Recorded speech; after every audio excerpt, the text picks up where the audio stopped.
Please, just anything you can spare. Michael Collins, dressed in tattered clothes and a worn beanie, extends a shaking cup toward the young woman exiting his own company building. She stops. Sarah Jenkins, a junior marketing assistant he'd never spoken to before. She should hurry past like everyone else has for the past 3 hours. Instead, she kneels beside him. "Sir, are you hungry?" Her voice is gentle, nothing like the professional tone used inside Pinnacle Innovations. Michael nods weakly, staying in character. His heart races as Sarah, who makes just $38,000 a year at his company, reaches into her purse. This isn't going according to plan. His executive team had bet no employee would give him more than $1. The CFO laughed at the idea that anyone would stop at all. Sarah pulls out not loose change, but a brown paper bag. "I made extra lunch today. Turkey sandwich, apple, and cookies. And here." She presses a $20 bill into his dirt-smudged hand. "The shelter 3 blocks down has showers and beds if you need somewhere tonight." Michael stares at the money. It's nearly 3 hours of her wages after tax. "I can't." He starts to break character. "Please take it," Sarah insists. "My brother was homeless for 2 years. Someone helped him when I couldn't. I'm just paying it forward." As she walks away, Michael feels something he hasn't experienced in years running his billion-dollar tech company. His phone buzzes. A text from his COO. "Get anything yet? Board meeting in 30. Michael looks down at the lunch and $20.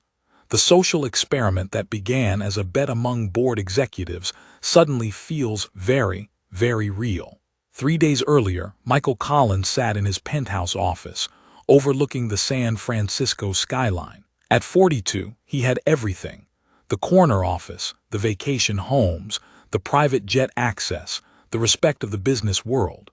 Pinnacle Innovations had grown from his garage startup to a tech giant worth $4.2 billion in just 11 years.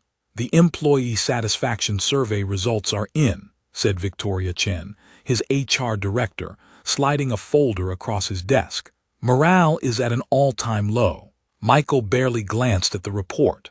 "We're not here to make friends, Victoria. We're here to make money. With respect, sir, we're losing talent faster than we can hire. People say the company has lost its soul." "Lost its soul?" Michael scoffed. "We provide jobs to over 3,000 people. What more do they want?" Victoria hesitated. "They say leadership is disconnected from the everyday employee experience, that you specifically have no idea what their lives are like." The comment stung more than Michael wanted to admit. He'd come from nothing, a poor kid from Oakland who'd fought his way through state college on scholarships and part-time jobs. But that was 20 years ago. Had he really changed so much? "Fine," he said, standing suddenly. "Let's test that theory." That evening in his private dining room, Michael proposed the bet to his executive team over expensive whiskey. "I'll pose as a homeless man outside our building for 1 workday. Let's see how our employees really behave when they think no one's watching." James Harrington, his CFO, laughed. "They'll walk right past you. People don't care." "I disagree," said Victoria. "Our people are better than we give them credit for." "Care to make it interesting?" Michael suggested. "If no one helps me, you all owe me dinner at French Laundry.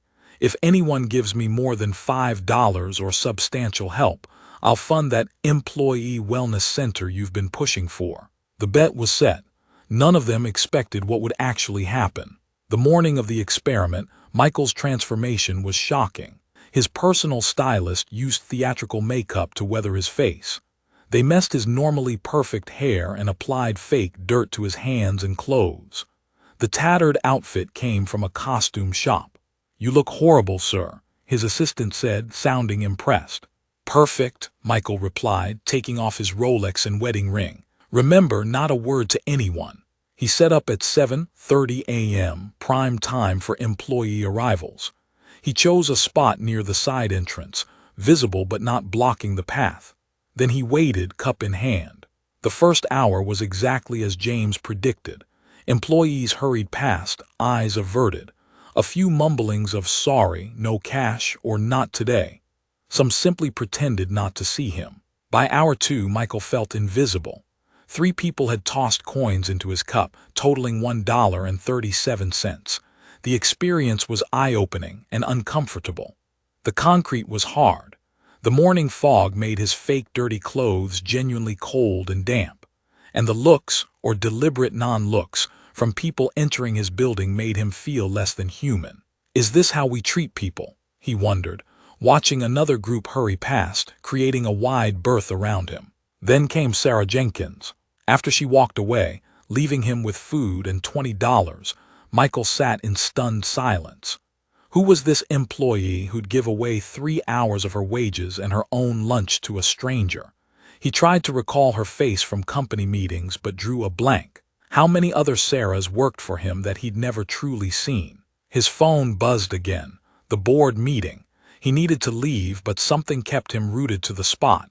The experiment wasn't over. Back in his private bathroom, Michael scrubbed off the makeup and changed into his tailored suit. The transformation back to CEO was swift, but something had changed.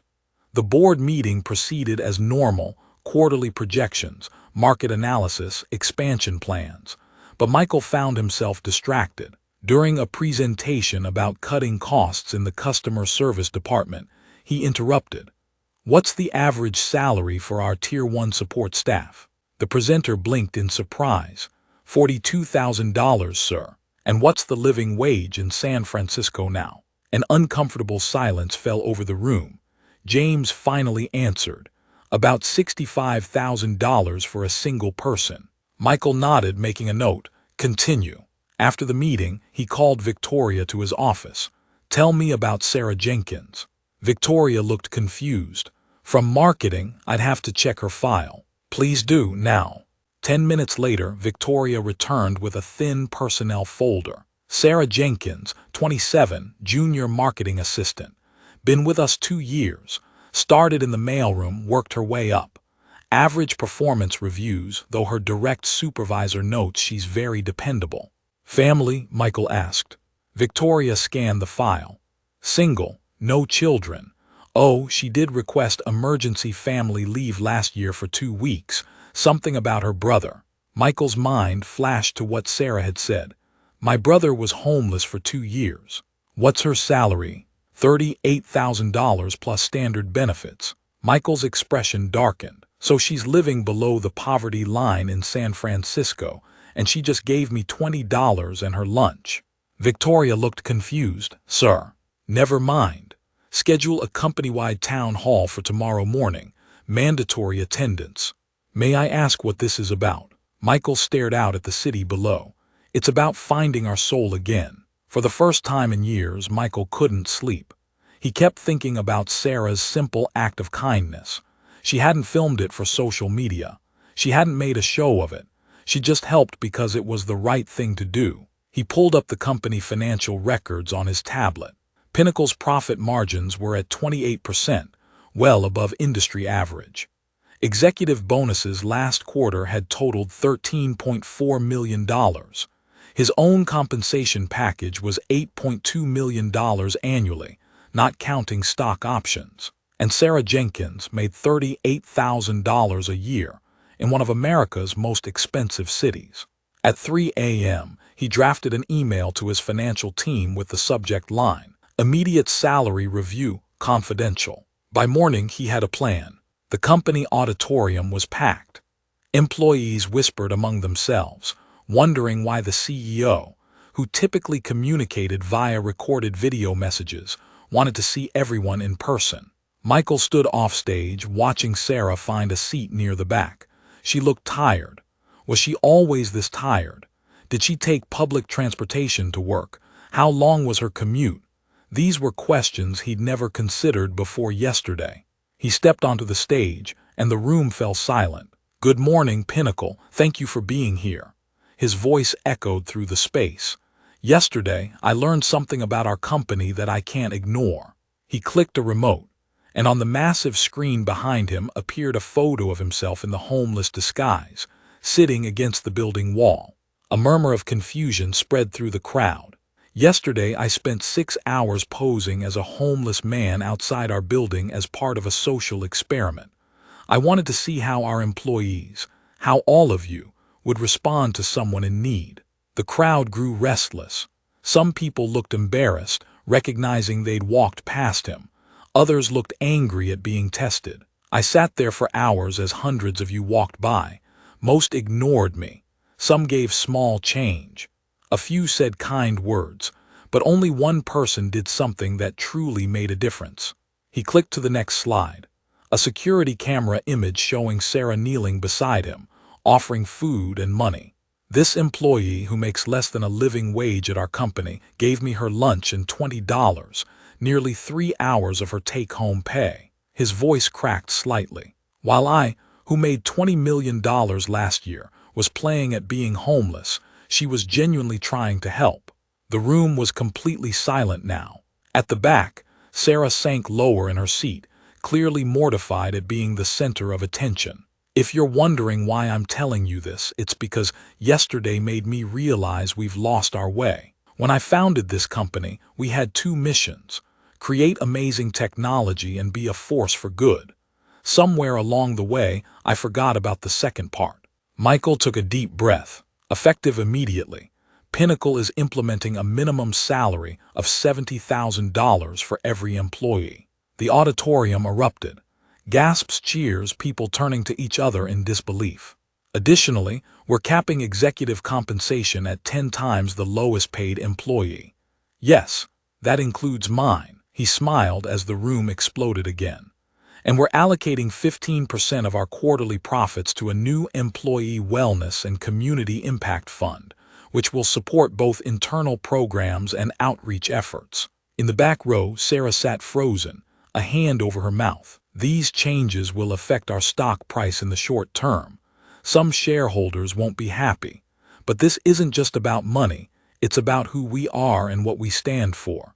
Michael stepped away from the podium, moving to the edge of the stage. And one more thing.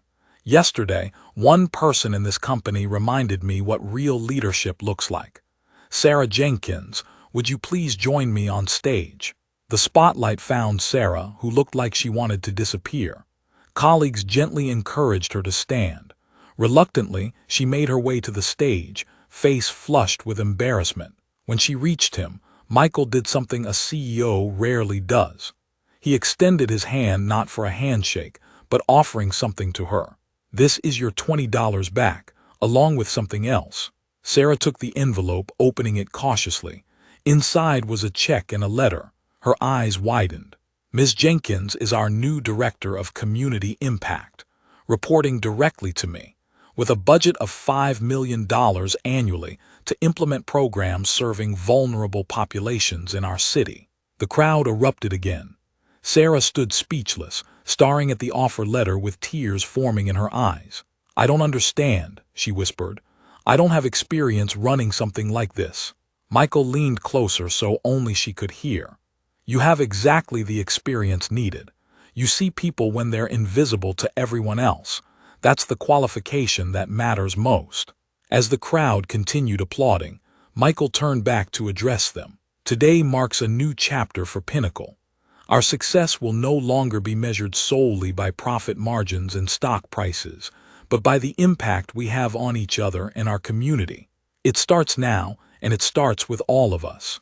The story exploded across social media within hours. Pinnacle Change and Be More Like Sarah trended nationally. Business News covered the salary changes extensively, with opinions sharply divided. Some called it irresponsible corporate governance. Others hailed it as the future of ethical business. Pinnacle's stock dropped 22% in the first week. The board called an emergency meeting. This is financial suicide, James argued in the boardroom. Shareholders are pulling out. Our market cap has plummeted. This will stabilize, Michael countered. Companies with higher employee satisfaction consistently outperform their competitors long-term. That's a nice theory, but we have fiduciary responsibilities. The board could vote to remove you if this continues. Michael smiled calmly. They could, but before you call that vote, you should know 2 things. First, I still control enough shares to make that difficult. Second, he slid a document across the table. These are resignation letters from 6 of our top competitors' best talent, all asking to join Pinnacle, even at reduced salaries. James scanned the letters in disbelief. Why would they take pay cuts to come here? Because people want to work somewhere with purpose, with soul. The meeting ended without a vote. Michael had bought himself time, but the real challenges were just beginning. 2 weeks after the announcement, Sarah sat nervously in what used to be a storage room, now hastily converted to her office. On her desk were hundreds of employee submissions with ideas for the new Community Impact Program. A knock at the door interrupted her reading. Michael stood there, less formal than usual in just a button-down shirt, no tie or jacket. "How's it going, Director Jenkins?" Sarah laughed nervously. "I still can't believe that's my title. I'm completely overwhelmed, to be honest. That's how all good leaders feel at first." He sat across from her. "I came to see if you'd join me for something this afternoon." "Of course, what is it?" "I'd like you to come with me to visit your brother." Sarah froze. "How did you?" "You mentioned him that day. I hope you don't mind, but I had HR pull his contact information from your emergency forms." "Why would you want to meet my brother?" Michael leaned forward. "Because I want to understand, really understand. Not just play homeless for a day, but learn from someone who's lived it. If we're going to make a difference, we need to listen to those with real experience." Sarah studied his face for sincerity. "He's doing better now, has an apartment, part-time job, but he's still struggling. Then maybe we can learn how to help people at various stages of recovery." Michael paused. "Only if he's willing, of course, and only if you're comfortable with it." Sarah thought for a moment, then nodded. "I'll call him." That afternoon, they sat in a modest coffee shop in a part of town Michael rarely visited. Sarah's brother Jason looked remarkably like her. Same thoughtful eyes, same cautious smile. But his carried more wear, more hard-lived experience. "So you're the big boss," Jason said, studying Michael. "Sarah says you're trying to change things." "I'm trying," Michael admitted. "But I don't want to just throw money at problems I don't understand." Jason nodded appreciatively. "That's smarter than most. What do you want to know?" "Everything. What put you on the street? What kept you there? What actually helped you get out?" For the next 2 hours, Jason shared his story. Mental health struggles after military service, the spiral of job loss and eviction, the dehumanizing experience of becoming invisible to former friends and society. He described well-intentioned programs that missed the mark and the rare ones that actually helped. "The thing most people don't get," Jason explained, "is that homelessness isn't just about not having a house. It's about losing your place in the world, your identity, your connections. Getting an apartment doesn't fix that." Michael took notes constantly, asking questions, never once checking his phone despite it buzzing repeatedly in his pocket. When Jason finished, Michael asked one final question. "If you had resources to design a program to help, what would it look like?" Jason thought carefully. "It would treat people like people first. Housing matters, but so does dignity, purpose, community. I'd create pathways back to society, not just shelter but identity." Michael looked at Sarah. "I think we just found our first consultant for the Community Impact Program." Jason laughed. "You're serious?" "Completely. We need people who understand the real problems, not just the theoretical ones." As they left the coffee shop, Michael's driver was waiting with the company car. Jason stared at the luxury vehicle, then looked back at Michael. "You know what's funny? 2 months ago, I would have been asking you for change if I saw you on the street." Michael extended his hand. "And now I'm asking for your help instead. That's a better exchange for both of us, don't you think?" The quarterly shareholders' meeting arrived with tension hanging in the air. Pinnacle stock had partially recovered, but remained down 14% since the changes. Michael knew what was coming. "Mr. Collins," began Alina Wright, representing the largest institutional investor, "while we appreciate your humanitarian impulses, these radical policy changes have cost shareholders millions. The board has expressed concerns. What is your response?" Michael stepped to the podium. "First, I'd like to share some numbers." He clicked through slides showing unexpected metrics. Employee turnover down 46%. Job applications up 320%. Productivity increased 22%. Absenteeism reduced by 38%. These improvements have already offset nearly 60% of the increased salary costs, Michael explained. But there's something else you should see. The screen changed to show Sarah standing in a renovated warehouse space, surrounded by volunteers, many wearing Pinnacle shirts. "Ms. Jenkins, are you ready?" Sarah nodded, and the camera panned to show dozens of people lined up outside. "We're opening Pinnacle Pathway today, our first community resource center. It's staffed by employee volunteers and offers job training, mental health services, and temporary housing assistance." The camera moved to show a man at a computer station, teaching basic coding skills to a small group. It was Jason. "Our goal isn't charity," Sarah continued. "It's reconnection. Every person who comes through our doors is treated as someone with potential, with value. Already, we've placed 12 people in apprenticeship roles, 7 of whom are now employed with our partners." Michael turned back to face the shareholders. "This program costs less than one executive bonus package from last year. The local business community has matched our investment with donations and job commitments. The city has fast-tracked 3 more locations." Alina looked unmoved.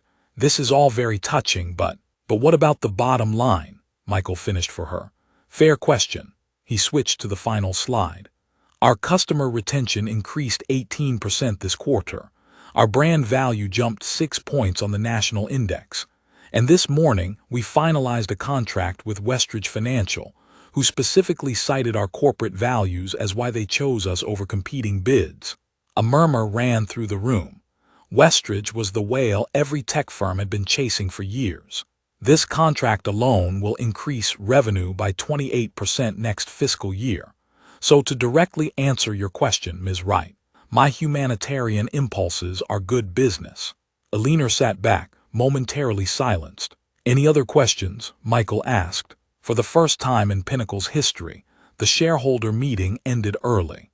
6 months after the day Michael sat begging on the sidewalk, he found himself back there again, this time in his usual suit, but sitting on the same patch of concrete. Sarah joined him, both of them drinking coffee. "Doesn't feel the same from this side, does it?" he mused. "No," Sarah agreed. "But that's why we come out here every week, to remember." The simple practice had become part of Pinnacle's new culture. Executives and team members regularly spent time in the community, not as saviors but as listeners and learners. "The new East Side Center opens next week," Sarah said. "Jason's been promoted to program supervisor. He's earned it. His retention rate for participants is the highest of any location." They sat in comfortable silence, watching the morning commuters, many of them Pinnacle employees, hurrying into the building. "Do you ever regret it?" Sarah asked suddenly. "The changes, I mean. It would have been easier to just continue as before." Michael considered this. Easier, yes. Better, no. He looked up at the building with his name on it. "You know what I realized that day? I'd built a monument to myself, not a legacy that matters." Sarah nodded thoughtfully. "My brother says there's a difference between success and significance." "Your brother is a wise man." Michael stood, offering Sarah a hand up. "Speaking of significance, we have that meeting with the mayor about expanding the program citywide." As they walked toward the building, a disheveled man approached them, cup extended. Without hesitation, both Michael and Sarah stopped. "Good morning," Michael said warmly. "Would you like to join us for coffee? We'd love to hear your story." The man looked suspicious. "Why would you care about my story?" Michael smiled. "Because 6 months ago I learned that everyone's story matters, including yours." He extended his hand, not with money, but as one person reaching out to another. And the real work of the day began. The man lowered his cup slowly, studying Michael and Sarah with cautious hope in his eyes. "Nobody asks for my story. They just want me gone." "I understand that feeling," Michael said. "I'm Michael, this is Sarah. We have time if you'd like to talk." "Marcus," the man replied. His voice carried the polish of education beneath the roughness of street life. "I was a teacher, 15 years at Oakland Heights Elementary." Sarah exchanged a surprised glance with Michael. "What happened?" "Medical bills, my daughter's leukemia. Insurance covered some, but..." Marcus shrugged. After she died, nothing mattered for a while, missed payments, foreclosure. Then one day you're just outside. And once you're outside, it's almost impossible to get back in. Michael's assistant appeared at the building entrance, gesturing urgently about the mayor's meeting. He waved her off. Marcus, would you be willing to come inside and continue this conversation? We have a program you might be interested in. Marcus looked at the gleaming corporate tower. Places like that don't let people like me through the door. This one does, Sarah assured him. That's actually what our meeting with the mayor is about today, making sure more doors open. As they walked toward the building, Michael's phone rang, the board chairman's direct line. He silenced it without looking. Some things were more important than quarterly projections.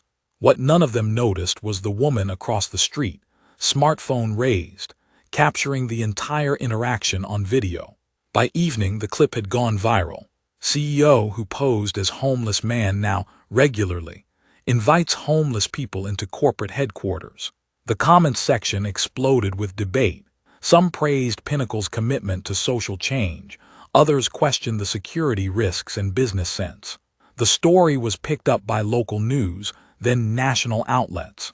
In his office, Michael watched the coverage with mixed feelings.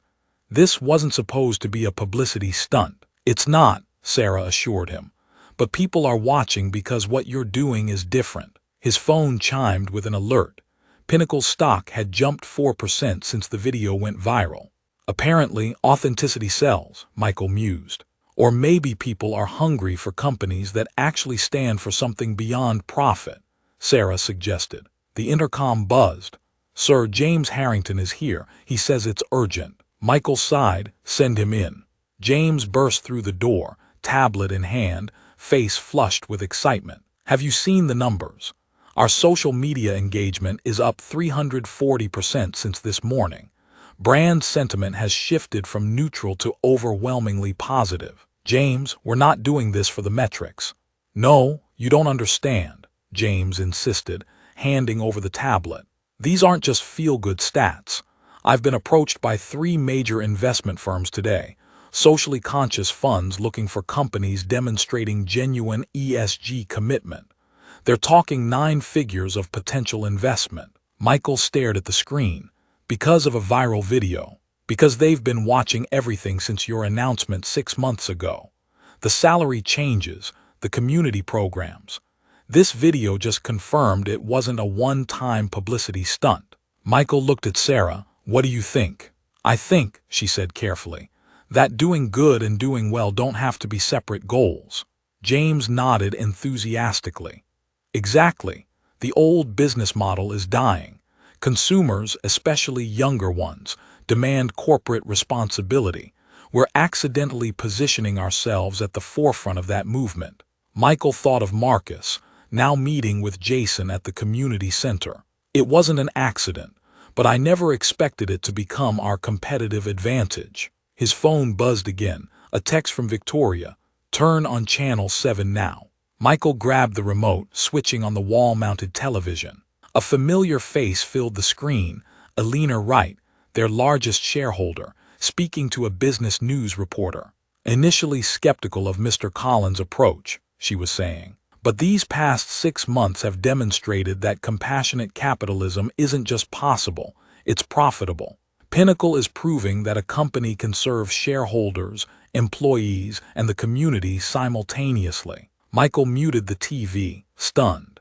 Did our most hardline investor just endorse our social impact strategy on national television? James laughed. Welcome to the new economy, boss. The following Monday, Michael stood before the monthly all-company meeting, now held in a larger venue to accommodate the growing workforce.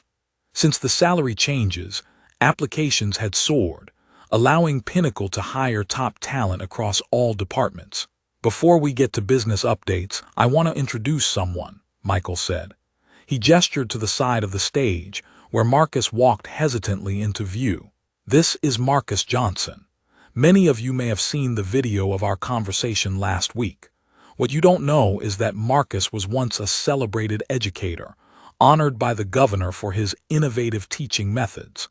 Today, He's joining Pinnacle as our first education outreach coordinator. Applause filled the room. Marcus stepped to the microphone, visibly moved. 6 days ago, I was invisible, he began, his voice gaining strength with each word. Today, I have an apartment, a job, and most importantly, purpose again. But I'm not here to be your inspiration story. I'm here because there are thousands more like me in this city, people with talents, skills, and values society has discarded. The room grew quiet, every person hanging on his words. My job will be building bridges between Pinnacle and local schools, focusing on at-risk students who might otherwise fall through the cracks as I did. Not charity, opportunity. More applause erupted, and Michael returned to the microphone. This initiative will expand our community impact beyond immediate crisis intervention to include prevention and education. He advanced to the next slide, showing projection figures. We've allocated an additional $3 million to this program, which might sound significant until you learn what our analytics team discovered. The slide changed to reveal a chart. Companies with comprehensive community engagement programs show 23% higher employee retention and 18% higher productivity. The projected ROI on this investment is 3.4x over 5 years. James stood and added, not to mention the tax advantages and positive brand equity, which conservative estimates value at $12 million annually. Michael smiled. So it turns out doing the right thing is also smart business. The meeting continued with updates on projects and performance, but there was a palpable energy in the room, a sense of being part of something meaningful that transcended code and quarterly targets. Afterward, as employees filtered out, Sarah approached Michael. That went well. It did, but something's still missing. Michael seemed troubled despite the positive momentum. What could be missing? The company's thriving, the programs are working. Michael gestured around at the departing employees. They're inspired, but are they involved? Most still see this as something special I'm doing or you're doing.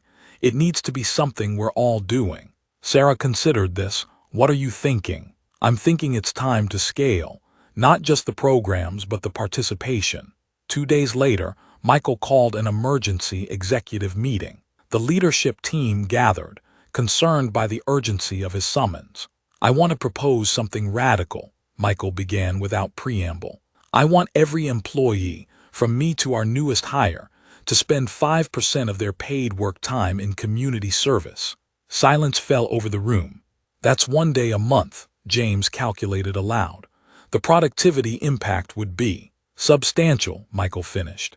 In the short term, but I believe the long-term benefits in engagement, purpose, and connection will far outweigh the costs. Victoria looked thoughtful. There's precedent. Some tech companies offer 20% time for personal projects that ended up becoming major innovations. Exactly. But instead of just creating new products, we'll be creating new possibilities for our community and ourselves. The debate lasted hours.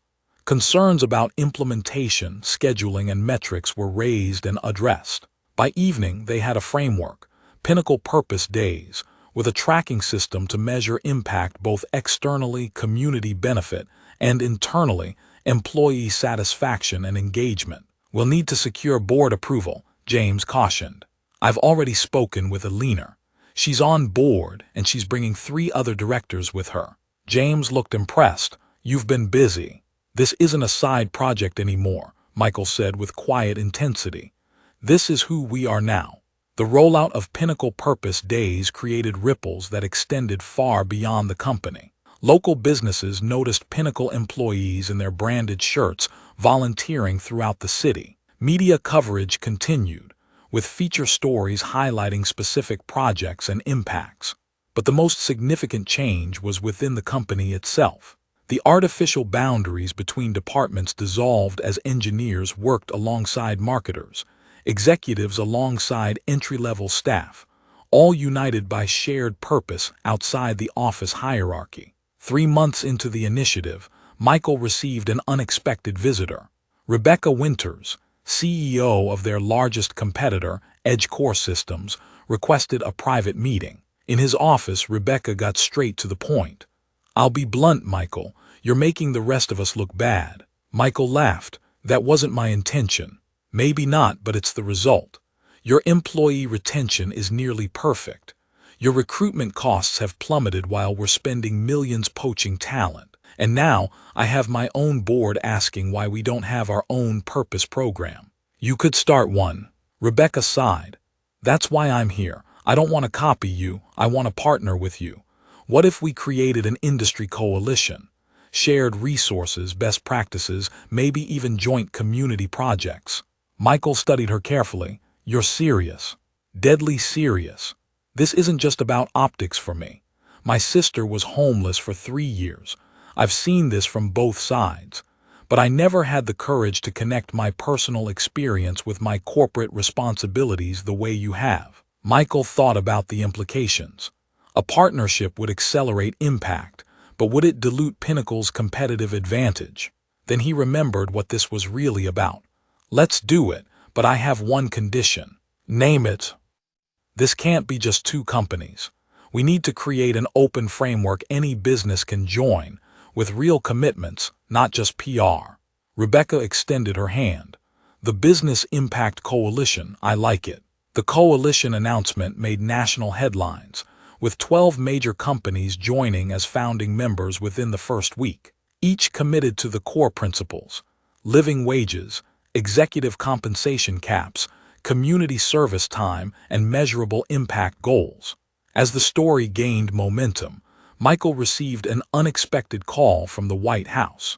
The president wanted to recognize the coalition during an upcoming speech on economic innovation. The day of the speech, Michael sat in the audience with Sarah, Rebecca, and other coalition members.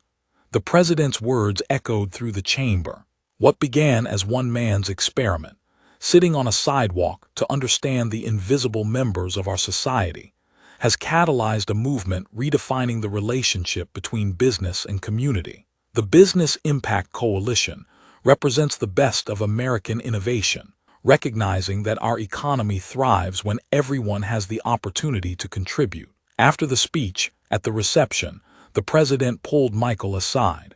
Congress is considering legislation to create tax incentives for companies that implement your model. Would you be willing to testify before the committee? Michael felt the weight of the moment. Of course, Mr. President, but may I bring some colleagues who understand this work better than I do? Certainly. Who did you have in mind? Sarah Jenkins, who runs our community programs. Jason Clark, who lived the experience we're trying to address. And Marcus Johnson, who's building our educational outreach. The president smiled. People with direct experience informing policy, that's refreshingly sensible. As they rejoined the reception, Michael found Sarah deep in conversation with a cabinet secretary. She excused herself to join him. Can you believe where we are? She whispered. From a sidewalk conversation to the White House in less than a year. It's surreal, Michael agreed. But the real work is still happening back home, one person at a time. Sarah's phone chimed with a notification. She checked it, her expression shifting to concern. Speaking of which, we might have a problem. Back in San Francisco, they found the community center in crisis mode. A city rezoning proposal threatened to displace the very populations they were serving, potentially undoing months of progress. The council votes next week, Jason explained in the emergency meeting. If this passes, rent in this district will jump 40% overnight. Most of our program participants will be priced out. Can we fight it legally? Michael asked. We've tried. The developers have too much influence. Sarah looked thoughtful. What if we bought the buildings ourselves, created permanently affordable housing? The capital required would be enormous, James cautioned. We're talking tens of millions, possibly more. Michael paced the room. What about the coalition? Could we create a joint investment fund? Perhaps, James conceded. But it would take months to structure. The vote is in days. The room fell silent as the seemingly insurmountable challenge sank in. Then Marcus spoke up from the corner. You're thinking too small, he said quietly. All eyes turned to him. The problem isn't this district or these buildings.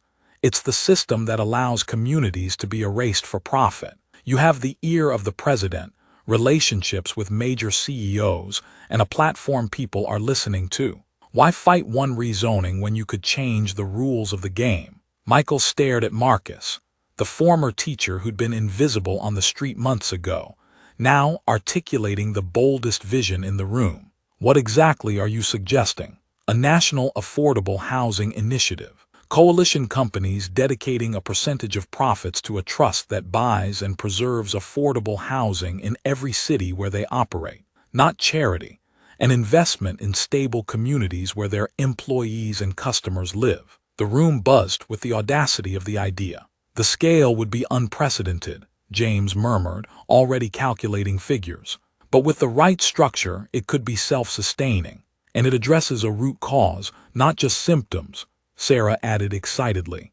Michael turned to Jason. Could something like this have prevented your situation? Without question, Jason replied firmly. Housing stability is where everything starts. Michael nodded decisively. Then that's what we'll do. He pulled out his phone. Rebecca, how quickly can you assemble the coalition members? We need to move fast.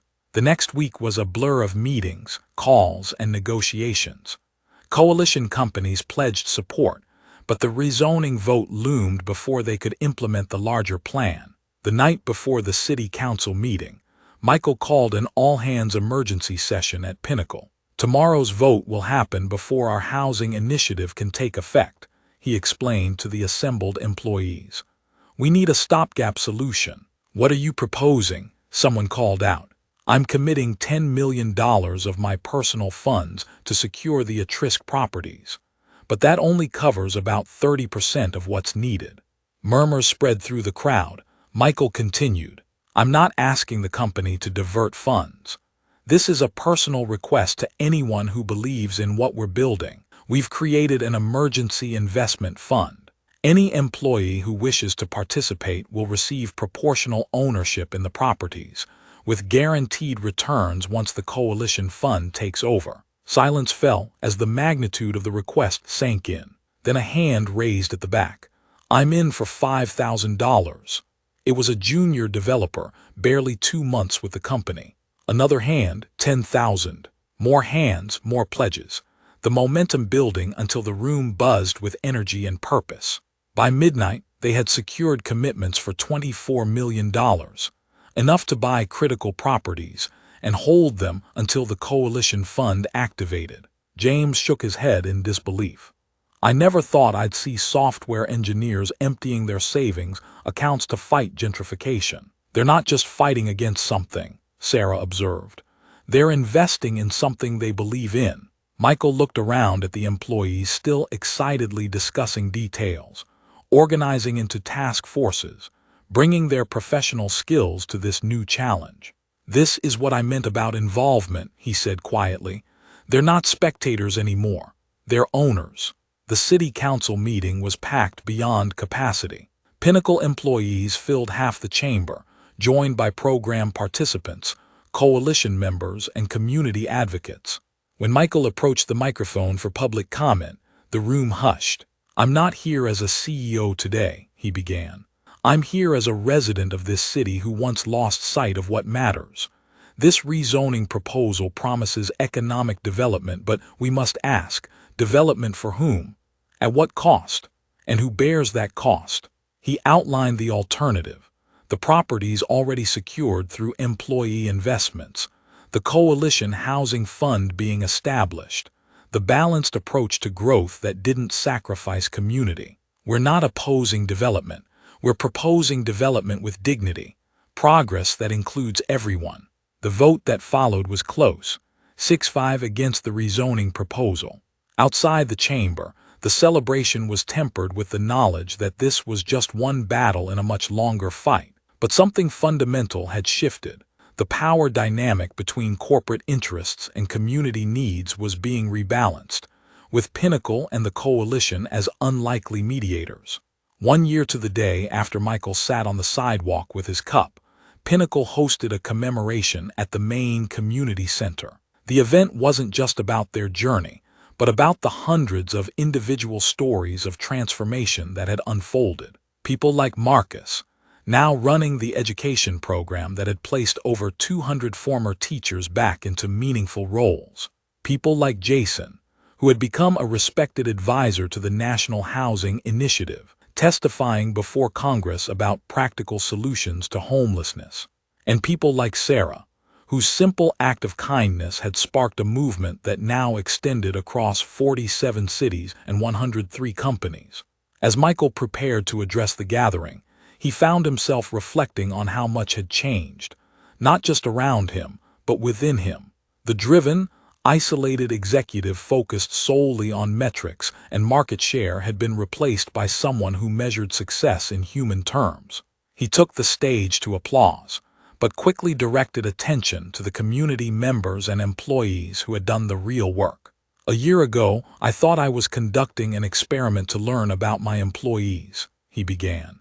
"Instead, I received an education about myself, about privilege, about the artificial boundaries we create between people." He gestured to the room around them. "This center, all of our centers, isn't just about helping those in need. It's about reconnecting the fragments of our society, the divisions between employed and unemployed, housed and unhoused, successful and struggling. These are more permeable than we admit. Any of us could find ourselves on the other side." His gaze found Sarah in the crowd. Sometimes the greatest leadership comes from unexpected places. Sometimes the person with the cup in their hand has more to offer than the person with the checkbook. Michael paused, then continued with renewed purpose. "Today, we're announcing the next phase of our initiative. The Business Impact Coalition has secured commitments from 5 major universities to create scholarship pathways specifically for people transitioning from homelessness. Additionally, our housing trust has acquired its 100th property, creating permanently affordable homes for over 5,000 families nationwide." The room erupted in applause. "But the achievement I'm most proud of isn't measured in dollars or buildings or programs," Michael said as the room quieted. "It's measured in dignity restored, in visibility granted to those previously unseen." He stepped away from the podium, moving to the edge of the stage where he could connect more directly with the audience. "A year ago, I sat on a sidewalk and learned how it feels to be invisible.